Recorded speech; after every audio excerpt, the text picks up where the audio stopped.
उद्धव ठाकरेंच्या मोदींवरील टीकेला फडणवीसांनी प्रत्युत्तर दिलं। त्यामुळे आता राज्यामध्ये दोन माजी मुख्यमंत्र्यांमध्ये चांगलाच कलगीतुरा रंगलेला आहे। पाहूयात।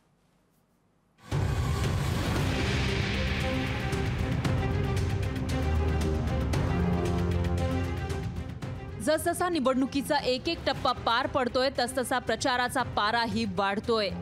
रामराम वरून ठाकरे विरुद्ध फडणवीस वाकयुद्धाचा पुढचा टप्पा गाजतोय। कोकणात राणेंना शिकस्त देण्यासाठी गेलेले उद्धव ठाकरेंनी मोदींवरही वार केला। पंतप्रधान मोदी रामराम म्हणू लागलेत अशी बोचरी टीका उद्धव ठाकरेंनी केली। जिथे जातात तिकडे राम राम राम राम करतायत। मला विचारलं काही पत्रकारांनी की तुमच्यावरती जय भवानी बोलायला बंदी घातली, पण ते तर म्हणतात की रामाचा प्रचार करतायत। म्हटलं ते प्रचार नाही करत।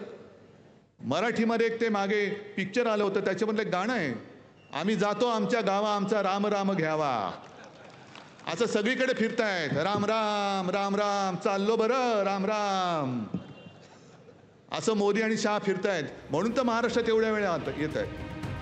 ठाकरेंच्या मोदींवरच्या टीकेला राज्याचे उपमुख्यमंत्री देवेंद्र फडणवीस यांनी खरमरीत उत्तर दिलंय।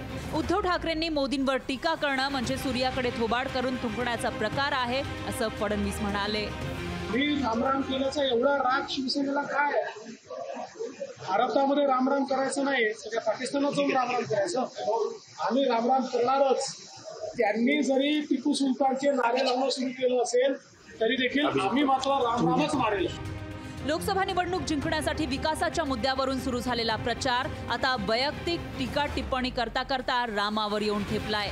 त्यामुळे जनतेच्या वास्तविक समस्यांवर राजकारण कधी होणार याकडे राज्यातली जनता डोळे लावून बसली आहे। ब्युरो रिपोर्ट, लोकशाही मराठी।